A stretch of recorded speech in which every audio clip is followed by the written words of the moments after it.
Every Smash fighter in a minute, folks. It's been a long journey, but the entire roster is assembled and it's finally time to take a look at them in their official order. Before we do though, I just want to quickly share my appreciation to all the content creators who lent me their voices, Quasi for putting together this incredible thumbnail, Noteblock for composing the Endslate jingle, and of course, my delightful audience who supported my uploads with their viewership since K. Rool kicked this off in 2018. Thanks a bundle to all of ya. Super Smash Bros. Is such a splendid series with a special place in my heart, so I hope you'll find that I did its characters and their legacies justice with lore and puns galore. Now let's not waste another second and dive right into it. Mario!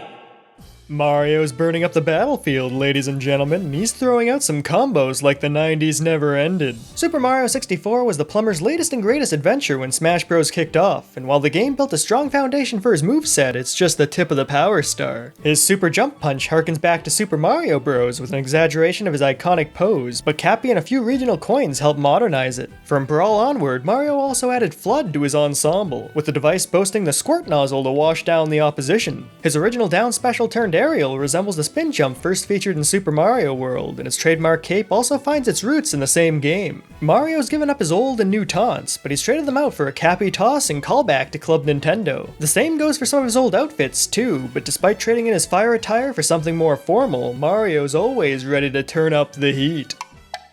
Donkey Kong!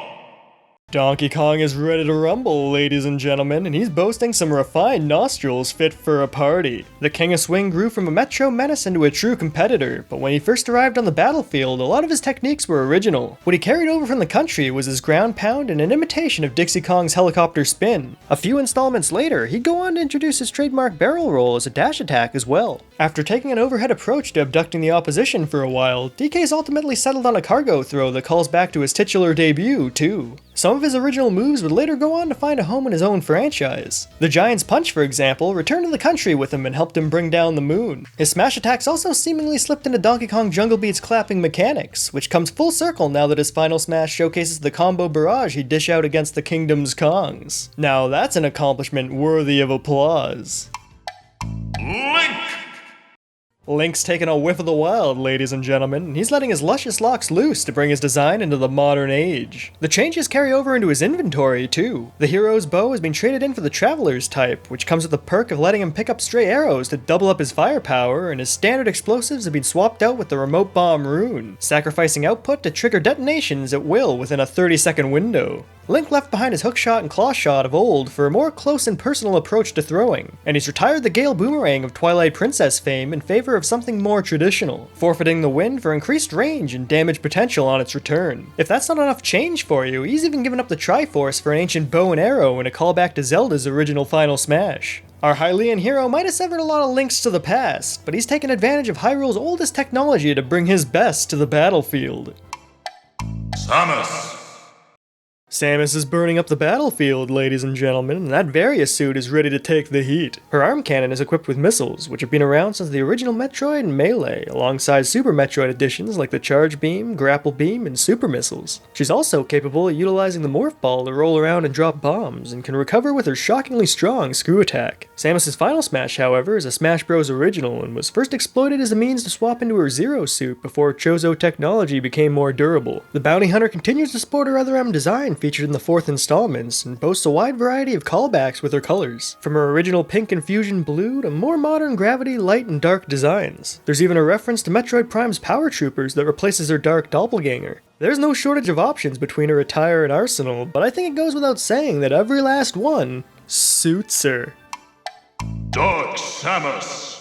Dark Samus is joining the battle, ladies and gentlemen, and there's no fighter more worthy of being branded an Echo. While she might look like nothing more than an evil version of her namesake, she's actually a reincarnated Metroid Prime that's been twisted into a manifestation of Phazon. When that monster became destabilized following its fight with Samus, it managed to peel off the bounty hunter's Phazon suit and drag that thing into its mutagenic melting pot, thereby embracing a new shell and identity. Dark Samus' design comes courtesy of Corruption, as noted by the space jump boot she's developed over her clawed feet. How she gracefully glides across the stage also matches how she moves through the Prime trilogy, and her victory animation demonstrates her ability to create echoes like in the third installment. Her attacks showcase Samus' trademark flair, but swaps out the firepower for some shockingly fierce Phazon. And despite having the Morph Ball at her disposal, Dark Samus has a more traditional role too. A lot of parallels can be drawn to her greatest enemy, but you can't deny that she's come a long way since her Assist Trophy debut, and she's certainly not the same as. Yoshi. Yoshi's ready to roll, ladies and gentlemen, and he's packing plenty of eggs to scramble the competition. While his neutral special comes courtesy of his debut title, most of his signature techniques like the flutter jump, egg toss, and Yoshi bomb hail from Yoshi's Island. The egg roll, however, calls to mind the turbo turnip from the following generation, and would later be adapted to aid Yoshi in the courts. His palette also draws heavily from his Super Nintendo origins, alongside a darker design that was short-lived and a fluffier look that foreshadowed the future. Following suit, Yoshi's original Final Smash references his blue and red shell abilities from Super Mario World, while his ultimate rendition calls back to Melee's opening. That's not all this delightful dinosaur has changed over the years though. Not only has his posture improved throughout the series, but his standard moveset has seen a lot of refinements too. Definitely don't let its innocent demeanor fool you. Set Yoshi loose on the field and you'll see he's one fierce fighter. Kirby. Kirby's copying the competition, ladies and gentlemen, and he's making sure his name's the one you should know. The evolution of his design has always looked subtle, but from Flagship White and Dream Course Yellow right down to Meta Knight Unmasked, his palette options paint a picture of the past. In terms of techniques, Kirby can float and hail and expel enemies as stars like his first trip through Dreamland. He's also capable of consuming foes to claim their fashion and skills with a signature copy ability, and he's taken a few classic imitations into the arena too. Final Cutter comes courtesy of Sir Kibble Sword Knight, stones pulled from the aptly named Rocky, and his hammer flip is just bonkers. His throws simulate suplex and ninja techniques, and a lot of his standard jabs and kicks are adapted from fighters like Knuckle Joe. Even his different dash attacks draw inspiration from the Pink Ball's previous victims. He might not have much to call his own, but Kirby's collection of stolen skills are nothing short of smashing. Fox. Fox McCloud is flying onto the field, ladies and gentlemen, and he's brandishing a bevy of gadgets to prove he's a master of melee. The origins of his specials aren't quite definitive, but they're likely references to Arwings, a staple means of locomotion in the Star Fox franchise. Fox Illusion, for example, might be based on their boost capabilities, and Firefox could be imitating them blazing through the atmosphere, a somewhat unusual nod to the fiery mythology of Kitsune. The Reflector calls to mind the Arwings' projectile-deflecting barrel roll as well. Slippy Toad produced those gizmos for combat purposes, but they didn't make a canonical appearance until Star Fox Zero, where they served strictly as cosmetics. Fox's blaster was rooted in lore from the onset though, as he demonstrated proficiency with firearms in Star Fox 64's multiplayer mode, and official artwork from the game depicted him holding one. His neutral special began with a rate of fire and knockback similar to a ray gun, but from melee onward it unleashes a rapid fire barrage that doesn't phase foes. His style has evolved throughout the series too, and Star Fox Assault brought in plenty of palettes. But no matter what he's sporting, I think you'll agree that this iconic team leader is always a fox. Pikachu. Pikachu is ready for battle, ladies and gentlemen, and this little mascot is proving they're a Game Boy down to their core. Known for sporting trainers' hats, these mouse Pokemon don headgear stretching back to the series' start. There's even 2 female variants capping off the modern entries. When it comes to their moveset, Pikachu's pulling out a pool well over 4 attacks. Their neutral special is Thunder Jolt, not to be confused with Thunder Shock, Thunderbolt, or any actual electric-type techniques. They're also capable of unleashing thunder, which they can learn by reaching ever-rising levels, and they can recover with a double dose of Quick Attack, one of their earliest moves. A few more of their techniques come courtesy of Technical Machines. Pikachu could be taught the 2-turn Skull Bash through TM40 in the first generation, and they can learn Headbutt from TM2 in the second. You'll be pleased to hear they're not restricted by PP usage too, so you can spam to your heart's content. I'll tell you, with such an impressive collection of callbacks and attacks, you'll surely be calling out "Let's Go Pikachu" at your next invitational. Luigi.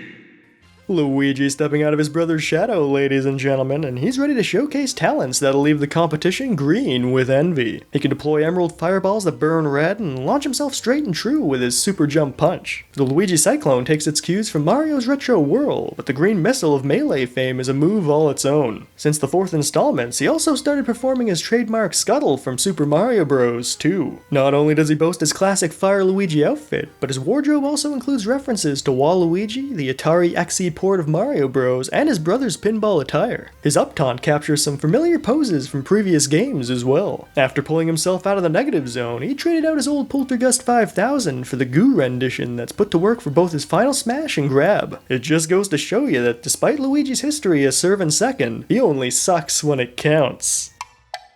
Ness. Ness is taking his turn, ladies and gentlemen, and he's ready to usher in a home run smash. Back in his hometown, he's been known to brandish baseball bats and yo-yos to damage dudes, but he can also leverage the power of friendship to deliver all manners of psychic techniques. PK Fire, for example, is adapted from Paula's moveset, and PK Thunder comes courtesy of that Tucson resident and Pooh. Ness borrows the PSI magnet from his pals too, but the healing aspect could be a nod to his own life-up skill. His neutral special, however, debuted in Earthbound and could be explicitly learned by Ness. It even boasts various levels of power. Now, when it comes to his palettes, not only does he represent Mr. Saturn, Master Belch, and a Japanese baseball team, but he also imitates the checkered file select screen, Fuel, and his Magic Hand Kid colors. He might rely a bit too heavily on his friends and foes for fights and fashion, but when it comes to honoring their gifts and likeness with victory, this kid is always on it. Captain Falcon!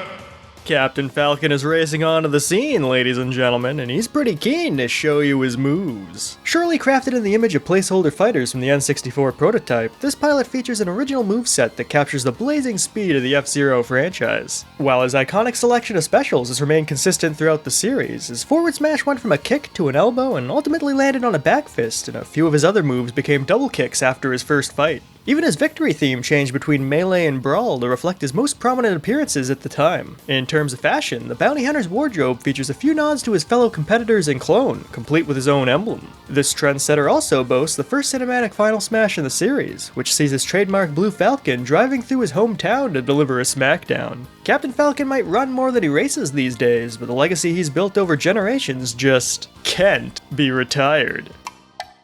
Jigglypuff! Jigglypuff's floating onto the scene, ladies and gentlemen, and they're primed to pound anyone in their wake. With the exception of Rollout's inclusion during the advent of Johto, a lot of this Pokemon specials have been mainstay moves since their Kanto debut. Pound has been shifted around, but faithfully delivers low base damage on the battlefield. Rest and Rollout, on the other hand, take more creative liberties. The former traded healing properties for a devastating strike, while the latter charges up instead of amplifying output with each successive hit. Jigglypuff's also unique in that they sacrificed aerial recovery for their signature special, which is used to put the opposition to sleep with some superior accuracy. Exploiting their balloon-like qualities, their down taunt harkens back to their fainting animation in Pokemon Stadium, and it's not a stretch to say that their final smash offers a glimpse at what a Dynamax Jigglypuff could have looked like if they were native to Galar. Beyond battle, these Pokemon are also fashionistas, sporting hats reminiscent of a classic trainer class, Kirby's classic cap, and characters from Kalos. I could go on singing their praises, but there's only one takeaway that matters. Don't sleep on this perfectly pink pal. Peach! Princess Peach is claiming the spotlight, ladies and gentlemen, and she's ready to show that royalty can rumble with the best of them. A lot of her dresses draw inspiration from the 8-bit era, and she's certainly no stranger to conventional wedding gowns. She even gave up her daisy design in favor of going gold for her ultimate appearance. Since she joined the battle, Peach has wielded toads for their deflective spore spreads. But today, those fungi take a stand, guarding with dignity and throwing with pizzazz. Although the Peach Bomber is a Smash Bros. Original, her ability to float through the air and pluck vegetables are both rooted in Super Mario Bros. 2. Her parasol can be traced back to Super Mario RPG, with its appearance since Brawl taking cues from Super Paper Mario, and the princess's side smash showcases her affinity for tennis, golf, and RPGs depending on the angle. Peach might be synonymous with kidnapping, but with her top-tier title and formidable arsenal, you could say her track record in combat is pretty peachy. Daisy! Daisy's skipping onto the scene, ladies and gentlemen, and she's all set to Sarasa land some serious hits. Kicking off as one of Peach's outfits in Melee, complete with her flower emblem and retro gloves, she devolved into a more basic palette swap in Brawl and Beyond before formally joining the fray in Ultimate. Or she used to stand out a bit more courtesy of some vegetable shenanigans. A patch along the way ensured her moveset echoes Peach's perfectly now. What sets her apart from just another colour though is her flower motif and more lively animations. When it comes to victories and taunts, she fashions her poses and conduct after her spin-off appearances, and when it comes to her wardrobe, she takes cues from a couple of Peach's classic garbs as well as her own tennis dress. Daisy also employs the services of Blue Toad, who's become a mainstay playable variant of the famous fungus since the new Super Mario Bros. Series introduced multiplayer. With all the sass and style this princess brings to the field, she's sure to leave every last challenger pushing up daisies. Bowser!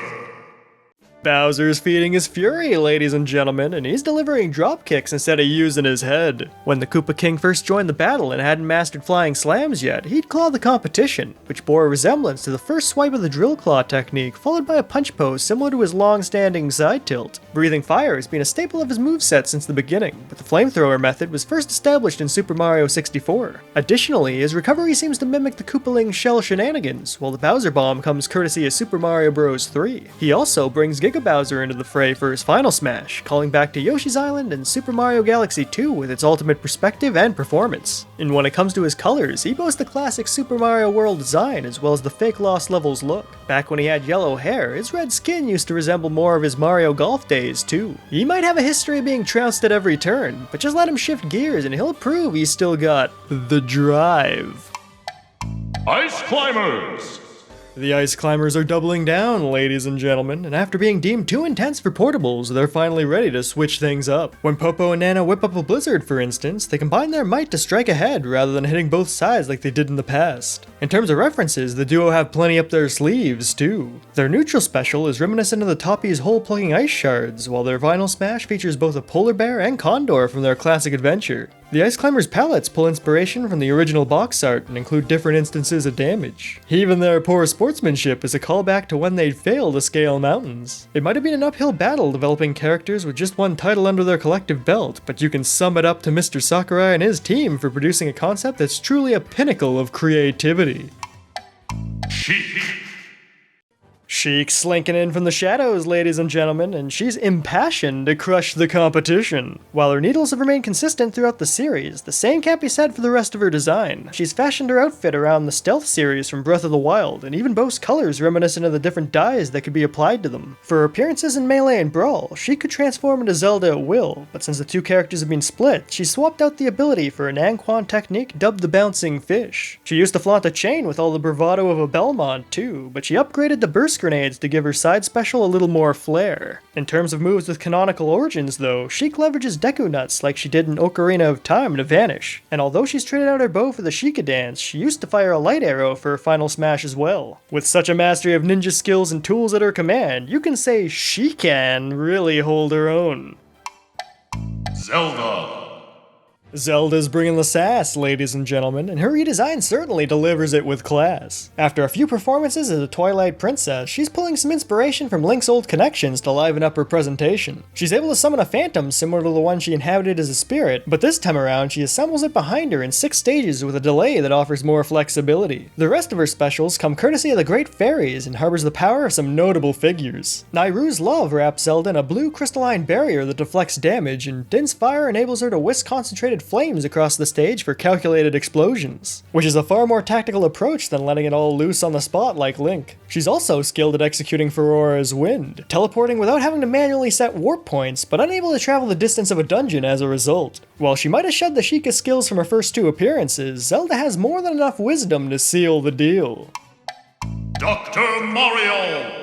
Dr. Mario's fighting a fever, ladies and gentlemen. He's prescribing nothing but pain. This puzzling offshoot joined the battle in Melee and mirrored Mario's movements with a wider reflection and coins to spare. But after taking a series sabbatical, he traded out his original outfit for Dr. Mario 64's design and stopped handing out change. He's made even more adjustments in Ultimate too, switching up how he swings his super sheet and showcasing a slick new meteor smash to really clear out the competition. He still leverages legacy moves like the Dr. Tornado and his trademark Mega Vitamins though. The latter are launched with a lineup chime, which is also a visual effect seen in his stage appearance, and they hit enemies with the sound of conquered viruses. Taking cues from Mario's finale, the Good Doctor's final smash is a hard pill to swallow, but at least it slips in some nostalgic nods. He might be a respected professional with plenty of pills and titles under his belt, but put this madman on the battlefield and he'll surely prove he's got no chill.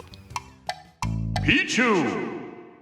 Don't let Pichu's innocent demeanor fool you, ladies and gentlemen. These little masochists know how to deal some serious damage. As the pre-evolved form of Pikachu, Pichu shares a lot of common traits with the famous mascot. But while the tiny mouse one can learn Thunder due to TM25, both Skull Bash and Agility are techniques they can't normally perform. Melee's Golden Boy had fewer electrical attacks and struggled to keep their eyes open back in the Silver Age, but they've always been trendsetters, serving as the first character in the series to showcase 2 taunts. From Generation 5 and onward, Pichu added nasty plots to their moveset, and this turn to the dark side is reflected in their newfound membership among some of Hoenn and Alola's toughest customers. They even carry a focus band as their held item to show they mean business. Pichu doesn't always look the part of the villain though. They retain their most iconic accessories from 2 of their classic outfits, and occasionally enter the arena with a bit of a bedhead. And while these fragile fighters might still hurt themselves when employing electricity, you have to admit, they boast some serious spirit. Falco! Falco stepping out of the cockpit, ladies and gentlemen. He's cruising for a bruising with all the attitude you've come to expect. This feathered fiend kicked off his combat career in Melee, where he served as something of a carbon copy, but Brawl helped define him as his own fighter, substituting a lot of kicks for moves leveraging his beak and wings. While most of Falco's specials are still imitations, there's tweaks to be found throughout his history too. Firebird and his up smash, for example, deliver multiple hits, and his reflector is kicked like a boomerang instead of properly centralized. The rate of fire from his blaster is slower too. The color of those shots also changed since the start, and he doesn't shoot as much during his throws anymore, but he still shares his final smashes with Fox, relegating himself to a Landmaster for a few runs before putting his R-Wing into action. Falco might have dropped a few tiers since his debut thanks to a less competitive ground game, but it's no big deal since this Star Fox Zero personally prefers the air. Marth!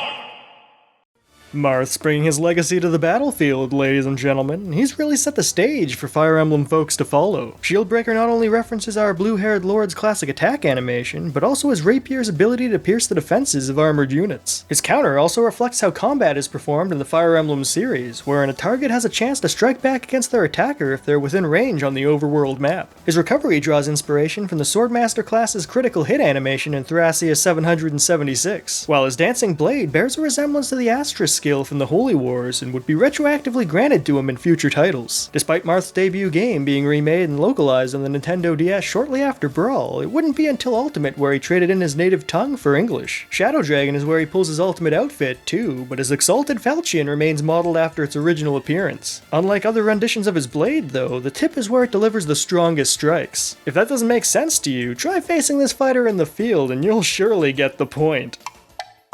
Lucina! Lucina's awakened her blade, ladies and gentlemen, and she doesn't need a tipper to triumph in a tussle. Unlike the Hero King who inspired her wardrobe, this fighter from the future favors a more aggressive playstyle thanks to her balanced blade. The rite of awakening she performed might have failed to unlock the Falchion's full potential, but she could still pull off all the moves Marth mastered with her parallel piece. She even learned how to counter despite its male exclusivity and Chrome's inability to join the fighter class to pass it down. While her moveset is an echo of the past, she also boasts some colorful callbacks to her contemporaries Tiki, Lisa, and even Tharja, complete with the Fel Dragon brand, which are featured in her palette. She's able to strike a promotional pose and don her mask to taunt her adversaries too. Between her competitive edge and slick style, you can't deny this royal time traveler's rise to the roster has been anything short of a critical hit. Young Link! Young Link is doubling down on the nostalgia, ladies and gentlemen, and compared to his contemporaries, he's delivering the most classic portrayal of the hero in generations. Although his last role as a protagonist was in Majora's Mask, and despite titles today typically shining a spotlight on that appearance, Young Link takes his design cues from its predecessor as noted by his Deku Shield and Blue Hookshot. He's also the only Link to wield a different blade, opting for the Kokiri sword over the series' staple. In terms of fashion, he's 7 years ahead of his time donning the Zora and Goron tunics. There's plenty of original outfits in his wardrobe too, but his white attire actually draws inspiration from when the blue rings equipped in the original Zelda. Young Link's spin attack, boomerang, and bombs harken back to Ocarina of Time, and while he wasn't able to fire arrows in that game, he could brandish a bow in Majora's Mask. Regardless of where he takes the most references though, you can't deny that Young Link knows how to have a good time. Ganondorf! Ganondorf's turning back time, ladies and gentlemen, and he's ready to cut the carbs and stretch out that wicked schnoz to really deliver a blast from the past. After spending years in the good old Captain Shadow and battling at the brink of death, the Gerudo King is coming into his own with slick new sword smashes that could even give Cloud strife. Despite brandishing that bad boy during celebrations and demonstrations though, this particular incarnation never actually carried one. Ganondorf began distancing himself from clone callouts with the advent of Brawl, introducing the once inescapable flame choke and slowing down his fighting style. But now that he also boasts greater range, our man Mr. Dragmire is truly a fresh force on the field. Always one to overcompensate, he's also abandoned his beastly form in favor of the classic Demon King design from his N64 days, swinging around two beefy blades rather than just flaunting his weight. This warlock might boast a serious case of Wizard's Foot, but with the Triforce of Power backing his volatile volcano kick, he truly Ganon dwarfs the competition. You two! Mewtwo striking back once again, ladies and gentlemen, and this manufactured pocket monster is keen on keeping their move pool traditional. Since the Psychic Legendary's debut in the Kanto region, Disable and Confusion have been among their default techniques. Teleport, however, needed to be taught through TM30 in Red and Blue, and Shadow Ball, which became synonymous with the Pokemon thanks to their theatrical appearance, required Johto's revised model of the machine to be learned. Mewtwo's also capable of Mega Evolution and changes into Mega Mewtwo Y to deliver a Psystrike, their signature move since the 5th generation. When it comes to their colors, Mewtwo not only captures their classic palette and shiny design, but also variations from Pokemon Stadium. When they joined the fray in Melee, they also had a color similar to their modern shiny, but that's given way to a more vibrant cyan today. They say this genetically engineered fighter was created without a compassionate heart, but at least on the surface you could claim they look a little like Mew, too. Roy! Roy's ready to seal the deal, ladies and gentlemen, and his Binding Blade can really scorch a mean burn. Similar to Marth, he executes a counter, calling back to turn-based combat and a blade-based boogie that resembles an Astra skill. But while he first joined Melee as a carbon copy with a flaming hilt, he's gained more than slick slacks since he returned in the 4th installments. While he originally boasted the colors of different overworld units, he's incorporated famed figures like his father, tutor, and fiercest foe into his ensemble now. His modern outfit is actually a mix of his classic design and awakening appearance too. Many of Roy's strikes and specials showcase the Binding Blade's ability to flare up, and his final smash continues this tradition by directly referencing his critical hit animation with the sword. His recovery is likely a nod to part of the hero class's attack animation as well. There's a lot of Fire Emblem fighters on the roster, but if you're looking for someone who can melt the hearts and steel of the opposition, this young lion is certainly one to main. Chrom! Chrom is joining the battle, ladies and gentlemen, and he's adopting everyone's favorite boy as the base of his moveset. In terms of design, Fire Emblem Awakening is the source to cite. From his trademark shoulder pad to the mark of Naga on his upper arm, this Elysian Prince is representing his debut title from top to bottom and looks ready for the roster. When it comes to techniques, Chrom's no slouch either. He can pull off mainstay maneuvers like the Dancing Blade and Classic Counter, and as Roy's Echo Fighter, he's able to execute a few familiar tilts, smashes, and aerials. They aren't without their nuances, though. Chrom's up smash, for instance, delivers fewer hits than Roy's Sword of Seals, and his slashes boast a uniformed hitbox rather than the close quarters quirk of his inspiration. Chrom also borrows a variation of Ike's up special without the sword toss, and shares a taunt with his daughter Lucina just to round out the references. Without Ike's quick draw at his disposal though, his recovery isn't quite as reliable. There's vertical value to be sure, but it doesn't do much to defend against horizontal horrors. The sky might be a bit scary for him, but with an evenly balanced falchion at his command, striking down foes should be a breeze. Mr. Game & Watch! Mr. Game & Watch is parachuting into position, ladies and gentlemen, and he's given up Shadowbug production to master the art of mimicry. Unlike past outings, this peculiar plane shapeshifts to match his sources. His tilt attacks imitate Lion, Flagman, and Manhole, while Fire Attack and Vermin are showcased in his smashes. Specials like Chef, Judge, and Oil Panic all represent their namesakes, too. His selection of colors also call to mind different displays throughout the decades. Virtual Boy, Game Boy Light, and monochromatic LCDs, just to name a few. Even when Mr. Game & Watch isn't changing his appearance or palettes, he still uses different tools from his eclectic library. His aerials, for instance, feature references from Turtle Bridge, Tropical Fish, and Bomb Sweeper. He even pulls out a key from his series rendition of Donkey Kong Jr. Mr. Game & Watch might seem a little two-dimensional on the surface, but take my word for it, this dynamic fighter is anything but flat. Meta Knight! Meta Knight's drill rushing the stage, ladies and gentlemen, and he's slashing up a storm with enough speed to put any swordsman to shame. He might not be able to glide like the Brawl days, but he crawled out of the Galaxia Darkness and sprouted additional wings to showcase upper caliber barrages. When it comes to his palette swaps, not only are Dark Meta Knight and Galactonite referenced, but so too are a slew of air ride outfits and his most adventurous attire. Meta Knight specials are just as colorful too. While the name itself comes from another technique, Mach Tornado is derived from Tornado Kirby and was adapted to his moveset in Kirby Superstar. That Super Nintendo classic's actually home to quite a few of Meta Knight's callbacks. His recovery, for instance, draws inspiration from Wing Kirby, and two of his throws mimic the Pink Puffball's Furious Stomp and Airdrop, but that dimensional cape is a trick all his own. With so many references under his mask, I think it's safe to say I've got you suitably shuffle-looped in. Hit! Pitt's far from finished, ladies and gentlemen, and he's gliding onto the field with enough equipment to give Link a run for his rubies. Pitt's signature weapon, which would later be called the Palutena Bow, can launch arrows of light, but during his brawl days, he also relied on Vamir's shield and Angel's feather to keep himself afloat, and could execute an original technique called the Angel Ring. His outfits also took cues from different bows and levels he'd attained in his first adventure, rounding out his retro references. Following Kid Icarus Uprising, Pitt kept his fashion sense, but traded in his recovery for the power of flight, and introduced the Guardian's Orbiters and Upper Dash arm to his arsenal. He never quite settled on a final smash though, summoning Palutena's army, the Free Stick of Treasures, and the Lightning Chariot across his appearances so far. From his weapon to his wardrobe, you could say Pitt has everything he needs to be an all-star on the stage, but he'd certainly perform a lot better in the competitive scene if he just knew how to read. Dark Pit. Dark Pit's brooding with bravado, ladies and gentlemen, and he's ready to reflect on how he's more than just a brawl-based palette swap. Despite his disdain for being called a copy, though, he appears to reference Pitt and Magnus with a couple of his outfits. He also wields the same Guardian Orbitars as Angel Ann's hero, and can pull off the same power of flight courtesy of Viridi. This dark doppelganger features all the same tilts, aerials, and smash attacks as Pitt too, and even shed a couple of his technical shortcomings from the 4th installments. But to set himself apart, he boasts the Silver Bow, administering faster shots with less curvature, and the heftier electroshock arm to zap the competition and fling them forward. He also leverages the Dark Pit staff from Kid Icarus Uprising for his final smash, piercing his foes in a similar fashion to Zelda and Sheik's light arrows. As a proud product of the Mirror of Truth, you could say Dark Pit's power and prestige is definitely no lie. Zero Suit Samus.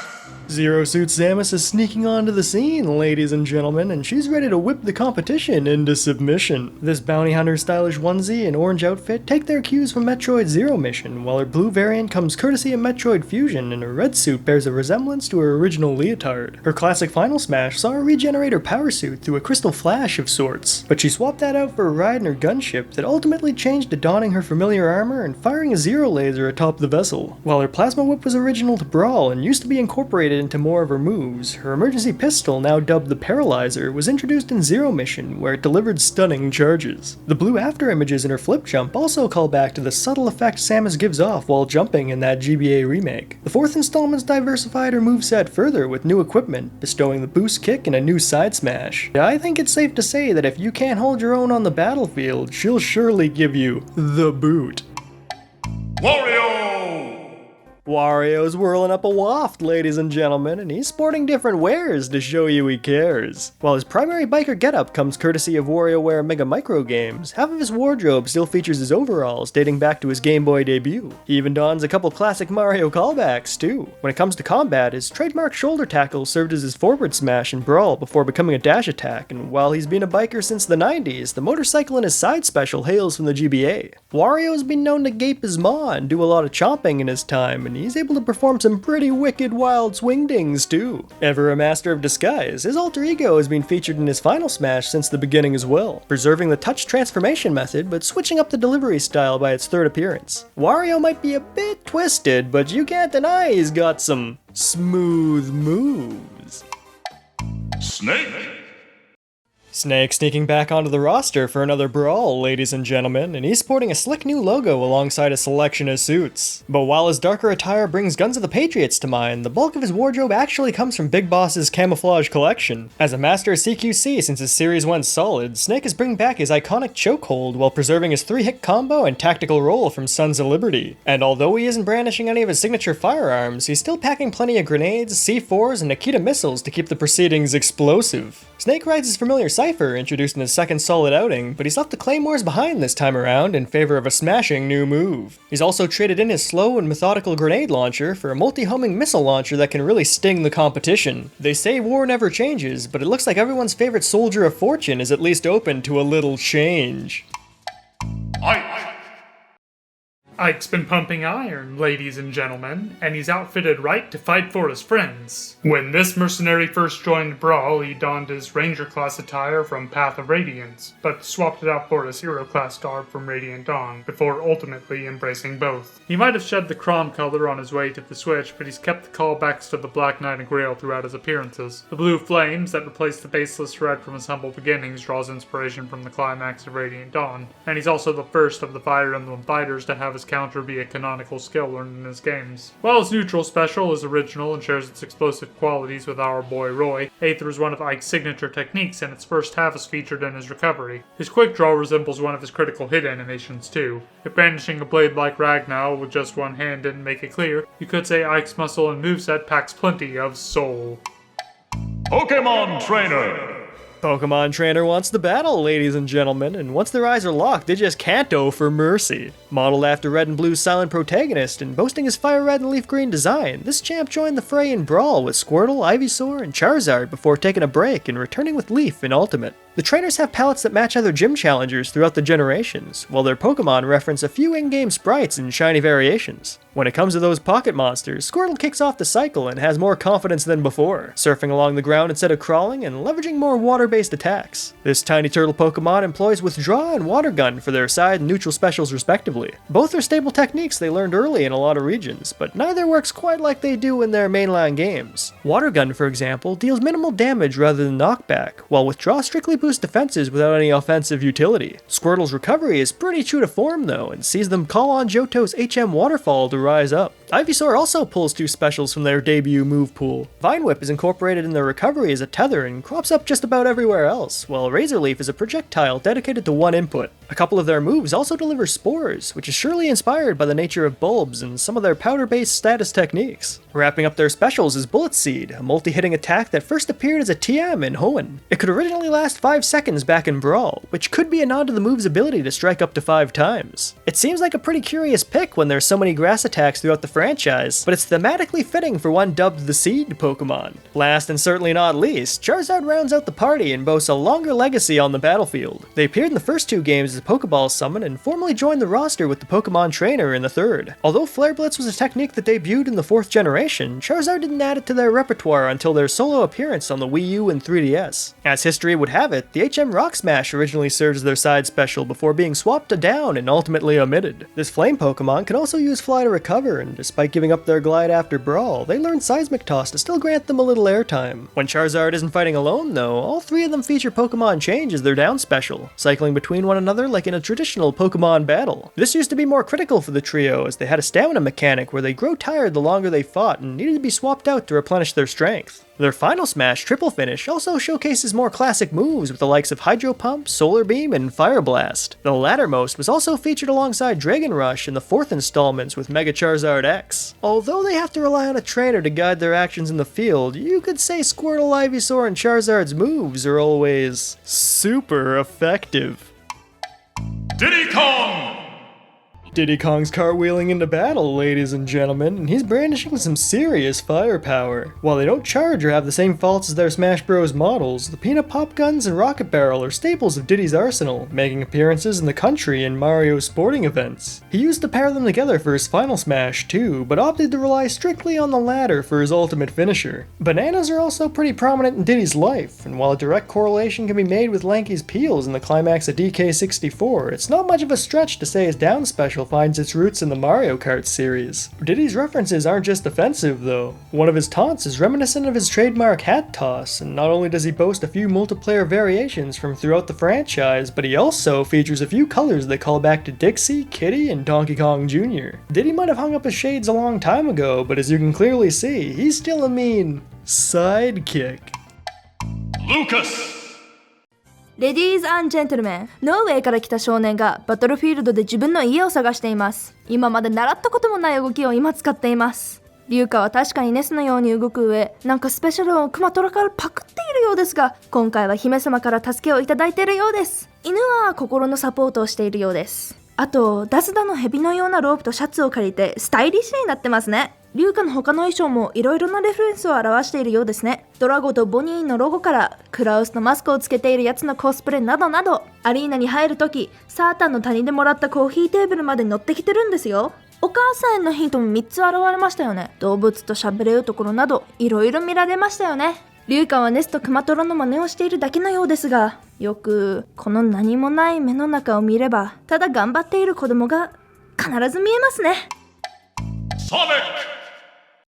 Sonic's racing onto the field, ladies and gentlemen, and he's making it clear he's no stranger to the ring. While his crouch, jump, and edge animations call back to his original outing, a lot of the Hedgehog's standard attacks can be traced back to Sonic the Fighters. His more iconic techniques, like the spin dash and nearly identical spin charge, come courtesy of Sonic the Hedgehog 2, while the super peel-out demonstrated in his sprint finds its roots in Sonic's CD. The Blue Blur's debut on the Dreamcast boasts a few references too, like his signature homing attack, which boasts the reticle found in Sonic colors, and the spring used in his recovery, which features a similar design to the bumpers of Spring Yard Zone. But that's not all Sonic has up his sleeves though. From purple Chaos Emeralds and Silver's bracelets, to the Crystal Ring in Ark of the Cosmos, this stylish speedster is sporting all kinds of colorful cuffs. He might not be the toughest fighter on the roster, but with all that speed behind him, Sonic forces out enough strength to at least crack an egg. Man. King DDD. King DDD's crashing the party, ladies and gentlemen. He's decked out his hammer to really deliver some damage. When he first joined the Brawl, he had a penchant for kicking and rallied Waddle Dee, Waddle Doo, and Gordos to his aid. But in later entries, he's opted to deal exclusively with spikes and rely more on his hammer. Every installment since his debut has ushered in a new Final Smash, too. First focusing on his army, then demonstrating the versatility of his weaponry, and ultimately settling on a mass DDD performance a la Superstar Ultra. A few of his colors find roots in different multiplayer modes, but like his retro scheme, a lot of its callbacks actually come courtesy of Kirby's Dream Land. Inhaling, tripping, and slamming his hammer are all mainstays alongside his iconic Super DDD jump. There's modern references mixed in there too, like the giant DDD swing from Return to Dreamland, but that's just the tip of the mallet. Take it from me, folks, the variety behind that penguin's hammer is just bonkers. Olimar. Olimar's crashing onto the battlefield, ladies and gentlemen, and he's downsizing his army to even the odds. Instead of leading a legion or even 6 units like his Smash Bros. Debut, Ultimate falls in line with the 4th installments and provides the Pikmin Plucker with a cap of 3. Despite the size of his active squad though, they still see plenty of action, from aerials and smash attacks right up to his specials, plucking, tossing, and calling them back for more. When he first joined the Brawl, Olimar would break out a bridge to tether onto ledges and smack foes with his face, but today he draws clearer inspiration from his franchise, striking with the Rocket Fist 1-2 combo acquired from the Frontier Cavern's Brute Knuckles and soaring through the sky with winged Pikmin. Even his tilt has changed to match the Rocket Fist's finisher. Olimar's design has remained pretty consistent since his first appearance, but his helmet's whistle comes courtesy of Pikmin 3, as is half his palette in the form of Alf in his crew's colors. He might not convey the same bravado as Mario, but our cowardly Captain Olimar is still a mighty impressive pick. Min. Lucario. Lucario's looking for a scuffle, ladies and gentlemen, and they're putting their aura into action for more than just reading the room. Their martial arts moveset draws a lot of inspiration from Shaolin Kung Fu, and they're capable of aura-based attacks that can be amplified through damage. They can even perform Mega Evolution too, but opted to scale back their freeform fighting to reinforce their classic Aura Storm. When it comes to canonical skills, Aura Sphere has been synonymous with Lucario since their debut, while Force Palm came in the same games and could be learned by their pre-evolved form Riolu. Extreme Speed and Double Team predate the Pokemon by a few generations though. The recovery was first observed in the Johto region, and used to be their final technique learned by leveling up. And although they naturally learned Kanto's counter, the double team they perform instead needs to be manually taught to them through TM32. Lucario might look like a precious pearl on the outside, but with fierce metal claws and close combat training behind them, you could say these diamonds in the rough can really steel themselves. Rob. Rob is ready to rumble, ladies and gentlemen, and he knows how to plastic the landing. This robotic operating buddy originated as an accessory for Nintendo's first home console back in 1985 and was compatible with 2 titles, Stack Up and Gyromite. The spinning tops used to play these games are featured in his down special, while the flipper and spike enemies serve as the base for 2 of his alts. The Virtual Boy sees a little love, and the Rob launcher from Brawl is showcased in his palette too. The peripheral's ability to rotate is surely the inspiration behind the arm rotor technique, and while his neutral special and Final Smashes are also original, they're likely a nod to the optical sensors and red LEDs in his eyes. The Robo-Burner doesn't have a direct reference either, but he's been capable of flight since before he joined the fray. Rob might not look like a fighter, but if you compare his esteemed career as a navigational computer, kart racer, and minister to the competition, you can say he really stacks up. Toon Link. Toon Link is sailing onto the scene, ladies and gentlemen, and he's ready to brawl with all the items you know and love. The bombs he first acquired on Tetra's ship serve as his down special, while his side is covered by the boomerang he claimed in the Forbidden Woods. His hero's bow came courtesy of the Tower of the Gods, and launches floatier arrows than his contemporaries, but his swordsmanship sets him apart with his up and forward smashes delivering single strikes. Toon Link's Hero Shield also defends him lower than the others, but it's no use if he's sprinting up a storm. Not only can this colorful chap conduct with his Wind Waker and watch fairies with a curious grace, but he also boasts all the tunic variations found in Four Swords, plus Shadow Link in his palette from A Link to the Past. He might get a bit winded when the going gets tough, but you can't deny that this little fellow is being cool from the outset. Wolf. Wolf's back for another brawl, ladies and gentlemen, and he's still ripping off his rivals like a real rogue. His specials might not be the most original, but there's some nuances that set them apart. Wolf's Reflector, for example, swaps out the strength of other models for faster deflections, and his blaster boasts more powerful shots with proximity damage if you touch the tip of its blade. Wolf Flash has a different trajectory compared to his Star Fox rivals, too, and while sadly he didn't make a playable appearance on the Wii U or Nintendo 3DS, that side special lived on as one of Fox's custom moves. Wolf didn't receive the same free-falling update when he returned, but at least he gained a slick redesign that swapped out his retro visor with a traditional pirate eye patch. Okay, seriously, look how sick that is. He also traded out the Landmaster he never owned for a tactical Wolfen Team Strike, dealing more damaging knockback than Star Fox's more merciful methods. He can downplay his ferocity with colorful costumes representing his crew, Starlink, and multiplayer appearances, but don't be deceived on the battlefield. Just as those claws and spikes suggest, this frightful furry is all fury. Villager. Villagers come into town, ladies and gentlemen, and they have an axe to grind with the competition. After receiving the series' first formal invitation, they embrace their new horizons and repurpose their tools for combat, digging holes with shovels, launching pellets with slingshots, and nourishing tree saplings with watering cans. They've also been inspired by the likes of Balloon Fight for their retro recovery and freefall. Routine actions like plucking weeds, lighting fireworks, and swinging an umbrella are featured in their moveset too. The turnips are wielded with fluctuating quantities reminiscent of the stock market. Rounding out their references, Villager calls upon Lloyd the Gyroid for lifts across the stage and can even summon Nook and his cronies to build an explosive dream house on the spot. Their proportions are based on installments predating New Leaf, and they come in a selection of genders, hairstyles, and eye colors based on the default designs typically determined through interrogations by Cap'n and Rover. Villager's style and Shrunk Funk Shuffle might make them look lighthearted, but let your guard down and they'll easily net a victory. Mega Man.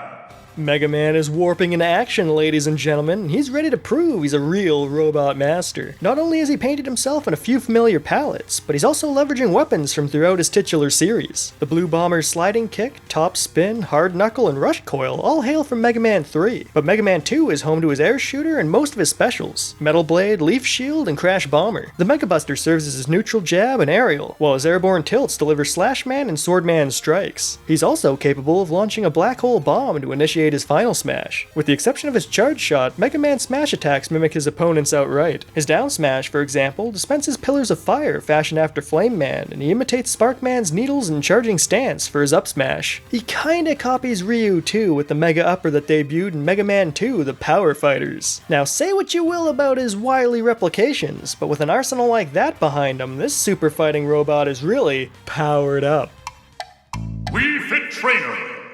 The Wii Fit trainers are working up a sweat, ladies and gentlemen, and they're ready to give you a good stretch. From the jackknife and half moon to push-ups and torso twists, most of their moves and actions are taken from different exercises. Even their final smash sees them assuming the warrior stance and dishing out plenty of poses. These nimble coaches come in female and male models and not only boast their trademark blue attire from the original Wii Fit, but also sport their green garb from the expansion game Wii Fit Plus. Speaking of sports, their side special comes from the soccer heading balance game. Super Hoop also comes from a side activity, claiming its title from Wii Fit Plus's rendition of the mainstay aerobics game. And Deep Breathing features the same visual guide that Wii Fit offers during yoga sessions. Lastly, their neutral special is Sun Salutation, where they harness the sun's energy through the power of posing. Unlike the gains from other exercises, you can't charge solar beams if you mimic the motions yourself. But I'm sure they gave its name a literal representation on the battlefield to ensure you at least feel the burn. Rosalina and Luma. Rosalina's launching into the spotlight, ladies and gentlemen, and she's ready to leverage some Lumas. First appearing in Super Mario Galaxy, this cosmic traveler pulls a lot of references from her debut on the Wii. Starbits, the collectible projectiles from the Galaxy games, serve as Rosalina's side special, and her recovery takes advantage of launch stars, which are known for their utility as interplanetary transportation tools. Thanks to her ability to manipulate anti-gravity, her weight class has shed a few pounds for the battlefield, and gravitational pull shows this mastery at work, bringing items towards her while brandishing a star cursor. Her partner partnership with Luma means she can space out her strategy and split the labor, dishing out punches and galactic rifts in tandem. But her subordinates play by a different set of rules. Each Luma has hit points that will prompt a pop once exhausted, but a new underling arrives seconds later to fill the void. Rosalina might have stepped her game up in Ultimate, trading out her old Power Star for something more grand, but I think we can say that Luma are the real stars of their performance. Little Mac. Little Mac is ready to punch in, ladies and gentlemen. This Bronx brawler set his sights on more than just an assist trophy. From retro references to more modern callbacks, Little Mac is dressed for success and features fewer wireframes in his first foray. He doesn't pull any punches with his moveset either, leveraging the KO meter from the arcade classic and drawing inspiration from his signature 3-star punch for his recovery. Gigamac from the Wii Outings multiplayer mode serves as his final smash too, but it's been reined in since his debut to focus on calculated assaults. While there isn't a direct correlation from Little Mac's series, there's a lot of tougher types that deliver overhead swings like the Jolt Haymaker, and there's a passing resemblance to other boxers in a few of his standard strikes. He also boasts quick rolls and a counter that effectively reflect Punch-Out's reactive gameplay. Little Mac might come up a bit short when fighting folks in the air, but give this circuit champion an opening in the ring and you'll surely be right hooked. Greninja. Greninja's shadow sneaking onto the stage, ladies and gentlemen. His move pool is anything but shallow. Water Shuriken, a former physical attack on special, charges rather than delivering multi-hit strikes like in Kalos and beyond. Greninja's final smash leverages another of his signature moves with Mat Block too. That secret ninja attack also evolved for its ultimate appearance and introduced the male-exclusive Battle Bond ability for some visual flair. The Pokemon anime even inspired his smashes, leveraging the kunai he used for cut. Speaking of classic moves, Substitute serves as a counter rather than a life-sapping dummy, and summons a log or the iconic doll that's been a serious staple since the Rhydon rendition was retired. His recovery also dates back to the beginning, and stood as the most powerful water-type technique for generations. Jumping over to Johto to wrap things up, the hidden machine turned technical Whirlpool is used as a grab and pummel, referencing its utility as a trap for delivering successive damage. With such a flood of fantastic techniques, you could say Greninja really knows how to make a splash. Me. Mii's are fixing for a fight, ladies and gentlemen, and they're ready to meet their maker with a collection of custom moves and costumes. These simple avatars first appeared in 2006 with the launch of the Wii console and their dedicated channel. But while they've been featured in a variety of titles across multiple platforms, it took them a generation before they joined the fray as the Mii Brawler, Mii Gunner, and Mii Swordfighter. Brandishing beams, blades, and burly knuckles, each of these classes brings their own movesets, and they're the only fighters in the series to preserve custom moves from the 4th installments. Not every technique made the switch though. Brawler saw the most changes, losing Headache Maker, Piston Punch, Foot Flurry, and the ironically named Ultimate Uppercut, while Gunner only dropped the Cannon Uppercut and Swordfighter lost the Slash Launcher. But a handful of new specials like Gale Stab, Cannon Jump Kick, and Suplex came in to fill the void. True to their nature, Mii's radiated chaotic energy during their Battlefield debut, and had fluctuating combat potential courtesy of unique weights and heights. But their stats were standardized for Ultimate so they could be safely unleashed online. Brawler boasts the most speed and carries the least weight.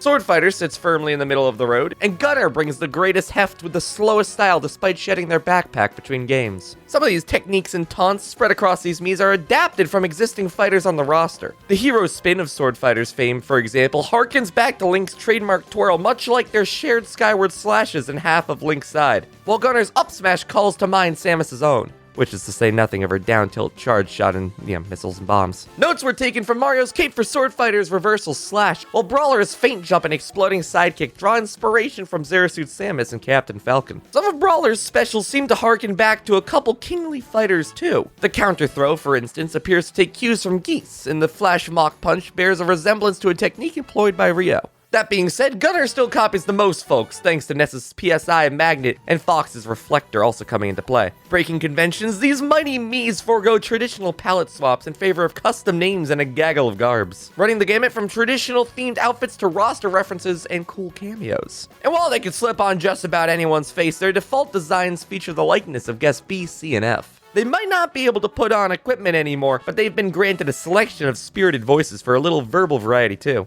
All those customization options are a double-edged sword for these fighters though, because for every cool design that comes out of the woodwork, you're bound to also find a boatload of fails.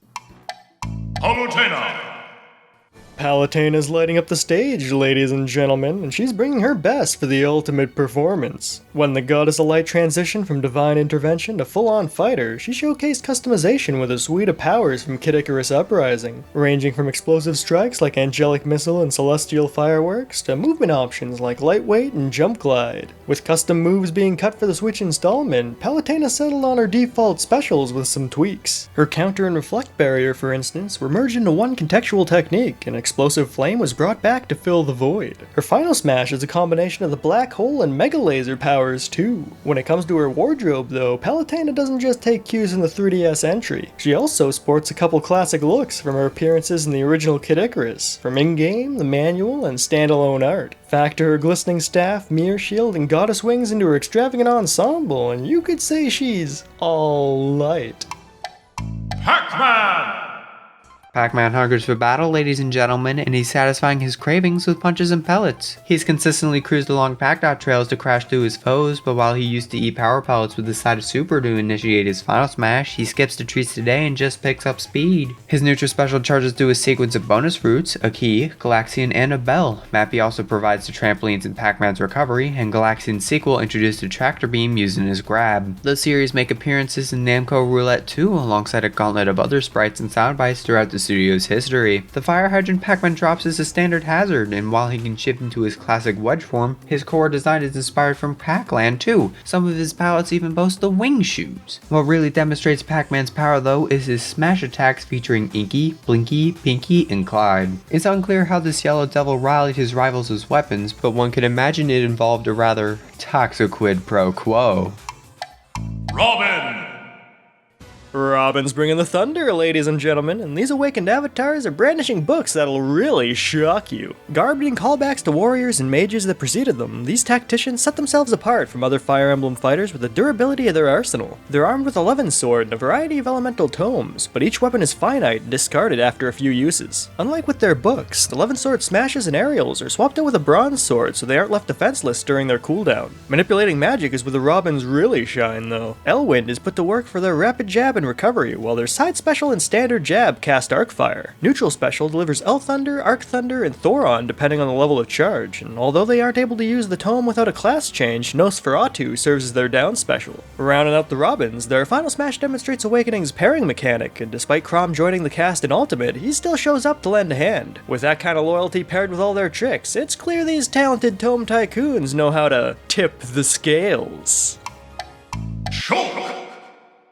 It's showtime, ladies and gentlemen, and everyone's favorite home is ready to showcase some Monado arts. While Jump and Smash are exclusive to Ultimate and its predecessors, Buster, Shield, and Speed find their roots in Xenoblade Chronicles, but take a few creative liberties. Shield, for instance, acts more akin to Monado armor, and Speed enhances movement rather than accuracy and evasion. It seems breaking the rules is just par for the course with this bloke, as he now invites a fourth fighter into the fray during chain attacks. He's not the first member to strike during those sequences too, further exposing him as an improper leader. He's made sure to model himself in the image of his teammates though. Fiora, Dunban, Ryan, Sharla, Malia, and Ricky are all represented alongside his standard attire and swimwear. But beyond simple buffs and chiseled beauty, the Monado grants Shulk sword strikes like Backslash and Air Slash, and enables visions that can help him fight fates. With so many skills at his disposal, it's safe to say our homie is really feeling it.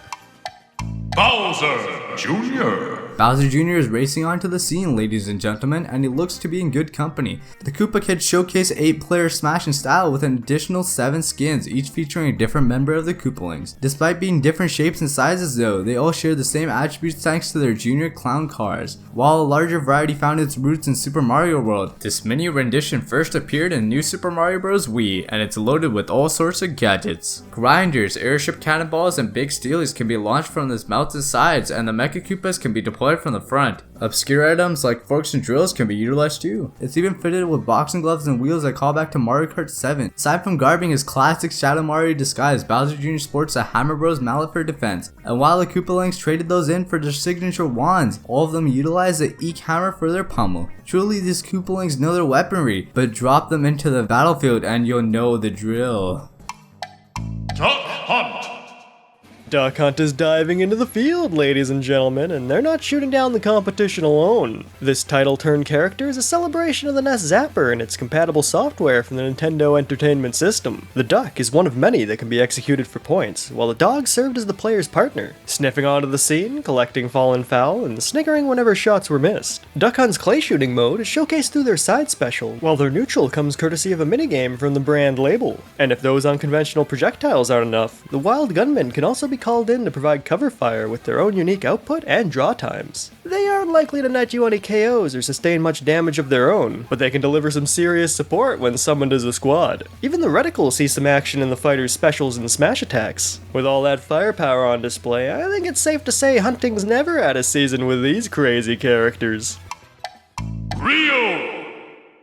Ryu's looking for a challenge, ladies and gentlemen, and he's ready to face his foe wherever they go. He's capable of unleashing a focus attack in a similar fashion to Street Fighter IV, but his debut title is home to most of his specials like the Hadouken, Shoryuken, and Hurricane Kick. Additionally, his final smashes bring the long-distance super combo of Turbo fame and the close-quarter super art from New Generation. The Turbo edition's also where Ryu claims his colors, but the purple gi that replaces Dan's callback joined his wardrobe from Street Fighter V. Instead of limiting himself like the rest of the roster, Ryu can execute different moves depending on whether the standard input is tapped or held alongside a few proximity-based variations. And from his light and heavy ankle kicks to the Sumisaki Giri, just about every technique hails from his second and third outings. It just goes to show you that if you give it your all with his Wandering Warrior, you'll probably be skilled at Street Fighter 2. And 3. Ken! Ken's turning up the heat, ladies and gentlemen, and he's ready to feel the burn in his downright punchable face. Standing tall as the original Echo Fighter, Ken pulls his focus attack from Street Fighter 4 and grabs most of his gis from the Turbo Edition, just like Ryu. He also features 2 final smashes, although they aren't identical to what his rival offers. The Shin Ryuken, for instance, is his long-range option and made its debut as an exclusive super art in Street Fighter Alpha, while his close-range combo comes courtesy of Street Fighter 3, where it served as his third super art. Ken also flares up his Shoryuken like in the new Challengers and delivers multi-hits with his side special from the Champion Edition. A lot of his taunts and victory poses hail from different titles too, ranging from classics like Street Fighter Alpha and more modern appearances like Street Fighter 4. Ken might not look like the most original fighter in the field, but jump into the ring with him and he'll demonstrate his unique style while giving you some serious Zen grief. Cloud! Cloud storming the battle, ladies and gentlemen. He's ready to really push his limits. The way he floats around first surfaced in Kingdom Hearts, and would later become synonymous with the character through the Dissidia games. When it comes to specials though, Cloud relies on canonical limit breaks. The second he learns through his adventure is Cross Slash, while Blade Beam serves as the third. Glim Hazard comes further down the road, functioning as a recovery in Ultimate that can be extended with what looks like Braver. Some of his throws draw inspiration from Tifa's limit breaks too. Taking damage allows Cloud to passively fill his limit gauge, but on the battlefield, he can also perform a manual charge through his down special. Not only can this ex-soldier enhance his specials, but a full charge also grants him access to Finishing Touch, a technique resembling the start of Meteor Rain and the tornado of its namesake. He's also capable of executing the last limit break he masters for his final smash. Cloud might not look like a particularly intimidating fellow, but underestimate his Buster Sword and you'll be in for some serious strife. Corrin! Corrin's been struck with a revelation, ladies and gentlemen, and they've decided it's time to soak the Smash scene. With the blood of the first dragons coursing through their veins and the Omega Yato chipping away in their charge, Corrin can shift and slash in a similar fashion to their Fates fights. The corkscrew spin from their dash attack comes from offensive skills like Luna, while a few smashes, standards, and specials take their cues from the Dragon Fang ability, turning their hand into a draconic mouth and a few limbs into lances. Counter Surge originally just bore a resemblance to their critical hit pose in Ultimate's predecessors, but it was later featured in Fire Emblem Heroes as a canonical technique. Torrential Roar, on the other hand, has no roots beyond simply expanding on Corrin's watery nature. Now when it comes to garbs, their primary palettes reference the Nor Prince and Princess designs, and the last color scheme captures an air of Norability. It might be Corrin's royal birthright to join the battle, but as you can see from their shifty strategies, they're set on nothing short of conquest. Bayonetta! Bayonetta's gunning for a battle, ladies and gentlemen, and you could say she's pissed all her combos were nerfed. From her neutral jabs and tilts to her aerials and specials, this Umbra Witch is combos executed in the same fashion as her second outing. She can also craft wicked weaves to summon her pack pal Madam Butterfly to crush the competition, and extend her combos with gunfire, just like in her titles. Bayonetta's Afterburner Kick and Heel Slide function the same as their source, and Witch Time bolstered by Bat Within allows her to defend against damage. Witch Twist faithfully captures its origins too, and her final smash brings forth Gamora if the climax gauge is successfully filled. Her hairy outfits alternate between her first two appearances, and she wields either Scarborough Fair or Love is Blue depending on which style she's flaunting in the field. Anarchy reigns with two of those classic colour schemes, while Jeanne and Platinum trophies are referenced with her more modern designs. With a bevy of combos and a well-combed wardrobe, you can say Bayonetta's presence is always Lumen. Inkling! Inklings are encroaching on a new turf, ladies and gentlemen, and they're ready to booyah right off the stage. In addition to different genders, colors, and hairstyles, every palette is decked out from head to shoes with fashionable gear from the vendors of Inkopolis. A couple of their taunts are pulled from multiplayer signals, their intro animation calls back to Agent 3's Octo Valley arrival, and their victories draw inspiration from Splatoon 2. Inklings can shift into their squid form to run, dodge, and perform their super jump recovery in a pinch. They're also packing plenty of Sheldon's weapons, sprinkling up a storm with splatter shots, painting folks into the dirt with splat rollers, and drenching the opposition with splat bombs. They can launch foes sky with a blaster, up smash, and splash down the competition with sloshers as well. Where the line is drawn might be a bit different from Splatoon, but their Killer Whale special weapon isn't phased and delivers a final smash that's truly off the hook. Ridley! Ridley's hitting the big times, ladies and gentlemen, and the opportunity has our favorite space pirate commander taunting Tull. This brutal bruiser has seen a lot of different designs in his day, and while his hunch stance was inspired from the original Metroid, the level of detail expressed through elements like his sickly ribcage can find their roots in Super Metroid, alongside dashes of other M reflected in those slick skull spikes. Ridley's alternate colors showcase a variety of callbacks too, from his narcissistic robot and statue to the box art of Super Metroid and promotional artwork for Zero Mission. He even takes on his Meta Ridley form first found in Metroid Prime. When it comes to fighting, Ridley is known for unleashing barrages of fireballs and vicious tail strikes, and both techniques have found their way into his moveset across specials, smashes, and tilts. His iconic grab and drag hails from the Smash series itself, where it was first showcased in Brawl's Subspace Emissary and later carried over into Metroid Other M. Like you'd expect from a dragon, Ridley's nimble in the air despite his size, so if you decide to take the fight to the skies, you're sure to have a blast.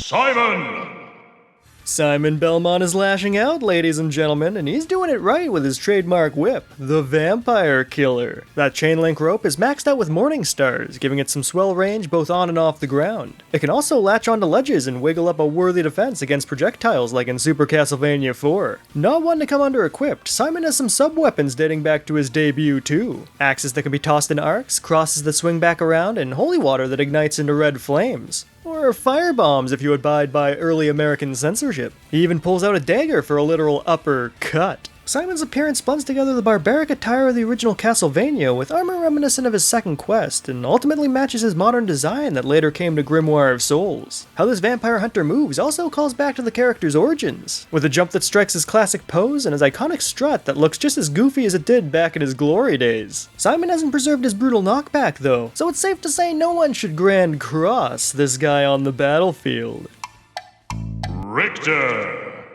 Richter's crossing over, ladies and gentlemen, and he's making his way to the roster with a slew of slick techniques. As an echo fighter of Simon and a Belmont himself, Richter brandishes the same collection of sub-weapons as his ancestor and serves as the sixth known wielder of the Vampire Killer. What makes their moveset his own, though, is his penchant for physical feats. Richter's dash attack, for instance, harkens back to Symphony of the Night, and the uppercut he shares with Simon is actually his rendition of Alucard's high jump from the same game. His trademark slide jump also comes from there, as does the color of his holy water and the Hydrostorm pose he strikes when performing an item crash with it. A lot of Richter's references come from his second outing, but his debut in Rondo of Blood isn't left in the dark. No longer afraid of his similarities to Ryu bringing down Capcom's Judgment, he welcomes back his wardrobe from his humble beginnings. One of his victory poses matches his introduction after saving Terra, too. He might just be an echo of the past, but whether it's through attacks or animations, this sly fellow certainly has the moves.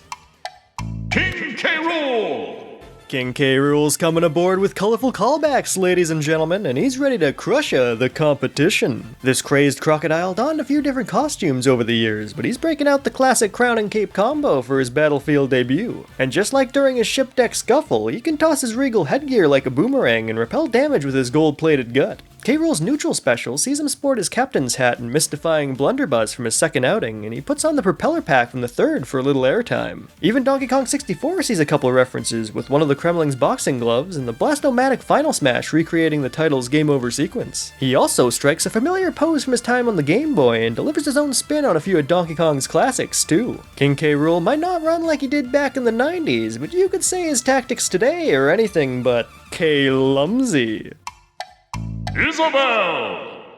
Isabelle is turning over a new leaf, ladies and gentlemen, and she's eager to put out a few fires in the field. Her design is straight out of her debut appearance, and she's sporting both her iconic outfit and winter wardrobe for the occasion. She even incorporates the mayor's office into both her arrival animation and Final Smash, and showcases some real emotion in her taunts. Serving as the Lucas to Villager's Nest, this puppy is packing a few of the mayor's familiar moves, like netting the opposition and pocketing projectiles, but mixes things up by dropping pots without flowers, properly planting gyroids in lieu of riding them, and soaring through the air with balloons that make Phineas proud. She's also introducing some of her own unique charms. Instead of bringing down the axe, for instance, she's fishing on the side to wrangle up the opposition, and she's ready to stop any shenanigans dead in their tracks. How she manages to carry her arsenal of gear might be a mystery, but one thing's for certain. With all that cheer, Isabelle is set to be the life of the party.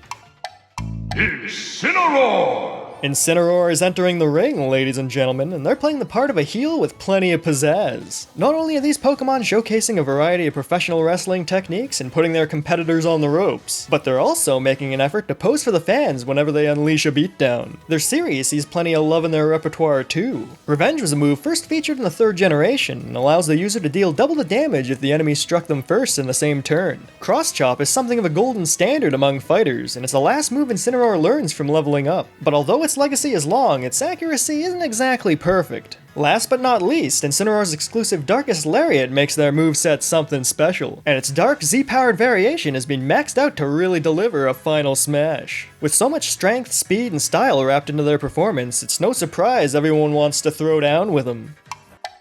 Piranha Plant! Piranha Plant is piping up, ladies and gentlemen, and they're already set to simmer down with a soothing lullaby. While their habit of occupying tubes draws roots from their Mushroom Kingdom debut, this fan-favorite fighter was first potted on the N64 and saw a resurgence in a few of Mario's biggest titles on the Wii U. Their special skills are inspired by different species from across the Plumbers franchise, too. Their poison breath calls back to the putrid piranhas found in the Paper Mario series. Their spiky ball juggling is a reference to Patuis from Super Mario Bros. 3, and their recovery is reminiscent of the jumping piranha plants native to Dinosaur Land. Even the way they smash the competition harkens back to the spiked variant that dwells in the Sky Station galaxy. Piranha Plants can also summon Petey, brandishing the cages he used in the Subspace Emissary and bringing a little sunshine to the stage. They might not be everyone's first pick for the 70th slot, but with all that history behind them, it's hard to deny that the developers plucked a real winner. Joker!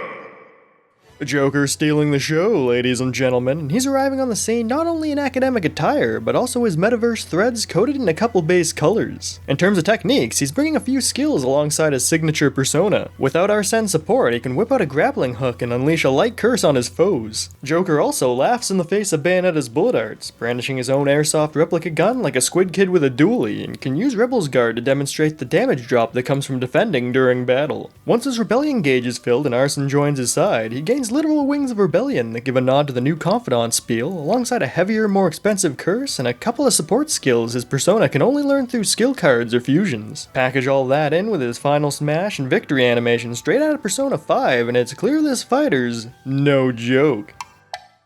Hero!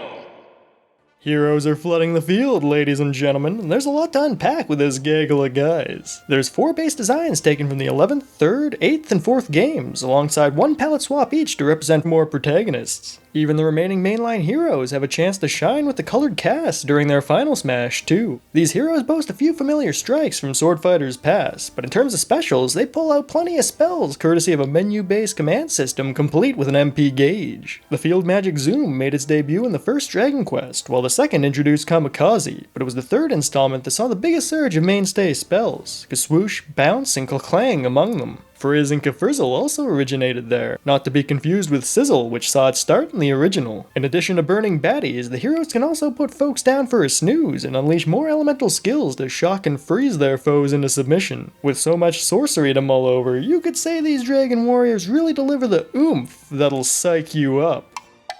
Banjo and Kazooie! Banjo and Kazooie are raring to go, ladies and gentlemen, and they're bringing a bunch of bottles best to the battlefield. Our boy Banjo can break out a couple claw swipes, while Kazooie can carry the team with her Talon Trot and deliver damage with a Beak Barge. Kazooie can launch her signature blue eggs from a neutral stance too, or leave it to Banjo to break out the Breagle Blaster and dish out a barrage on the go, which the eagle-eyed among you might recognize as a Tui technique. Grenade eggs also come courtesy of their second title, although the delivery method is as classic as the characters themselves. Together, the dynamic duo can launch into the air with a shock spring jump, exhaust their supply of 5 golden feathers to perform a devastating Wonder Wing charge, and unleash the mighty Ginginator to crush the competition like their greatest nemesis. If it wasn't already clear from Banjo's note d'Orton, their Breagle Bash really demonstrates that they're having a smashing good time. As far as roster candidates go, I'm sure you'll agree. This rare breed of bear and bird were far from a puzzling pick. Terry!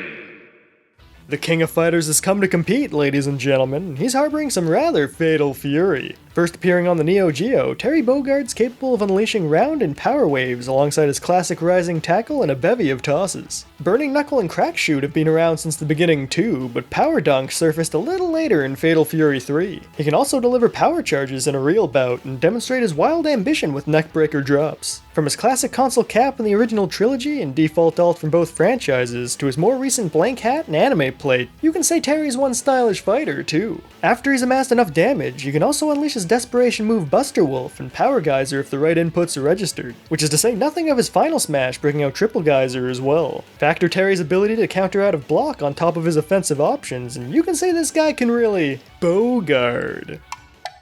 Violet!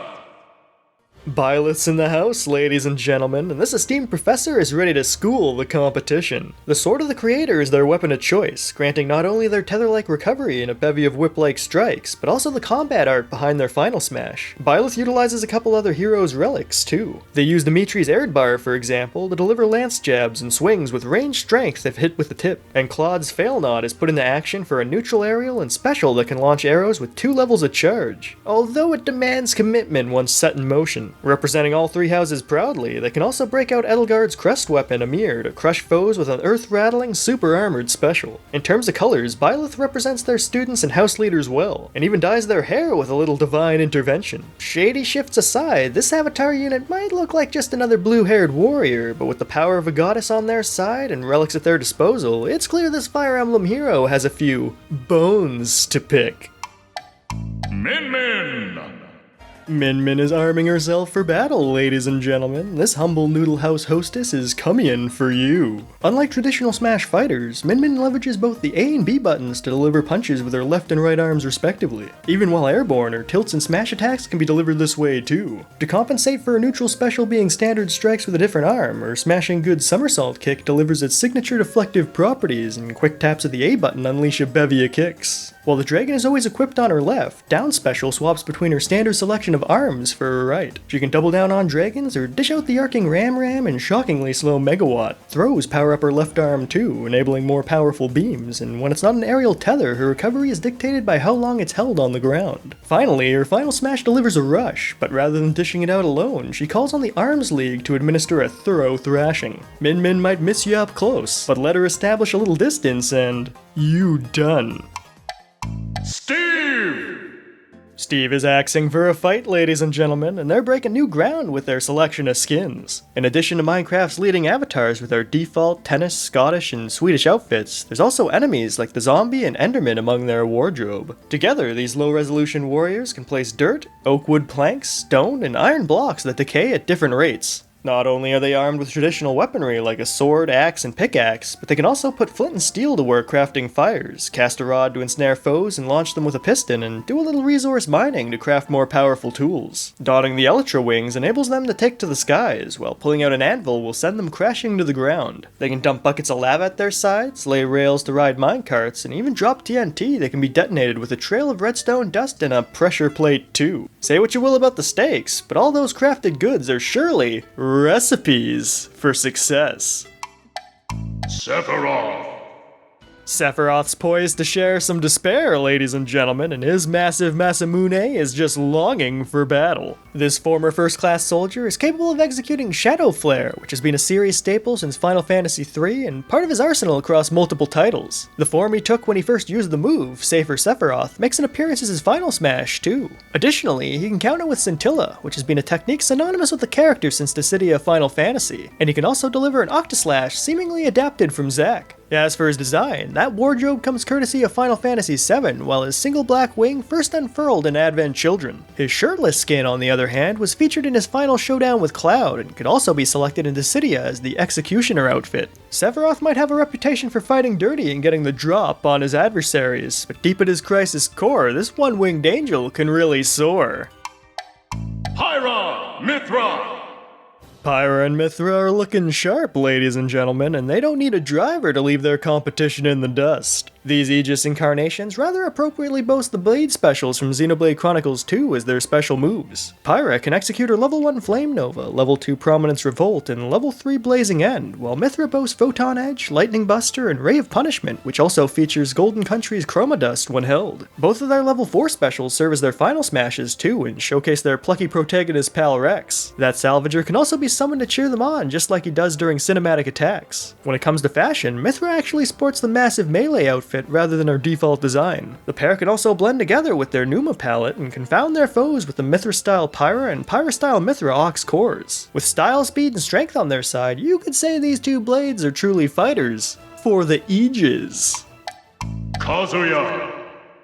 Kazuya's embracing his demons, ladies and gentlemen, and he's ready to rule over tournaments with an iron fist. This Tekken Tycoon boasts two designs, with Slack stylized in a similar fashion to the 5th installment and a business suit straight from the 7th, showcasing colors that call back to Dark Resurrections, his purple tuxedo, and his Sun Jin. Not only does he feature familiar techniques, like the 3rd game's Flash Punch combo and the 2nd's roundhouse to triple spin kicks, but he leverages the Devil Gene to grant himself wings, strengthen moves like Tag Tournament's glorious Demon God Fist, and execute Devil Kazuya's signature specials like Devil Blaster, Devil Fist, and Heaven's Door. His final smash is based on a cinematic rage art from the 7th game, and he boasts a few command inputs from throughout the series too. The Mishima family's Wind God Fist, for example, was featured in the original Tekken and saw its electrical variant debut in the 3rd. When it comes to traditional fighters, I think you'll agree that your best bet might be to go with the devil you know, cause you aren't gonna find anyone fiercer than this Mishima. Sora.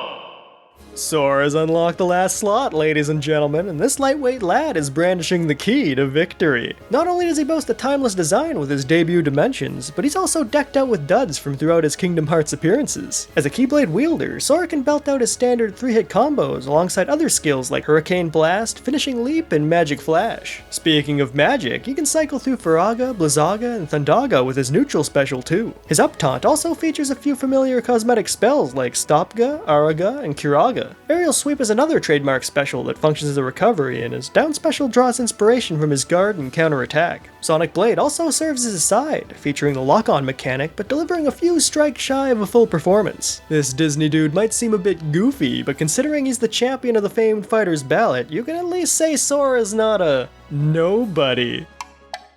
Wow! Incredible! That was quite the experience, wouldn't you say? Now, just like each fighter's overview, I'll keep it short. I invested so much time into this project over the years, and it was a genuine labor of love. I don't think anyone would take on something like this if it wasn't. But I hope that passion shone through and you enjoyed watching my work.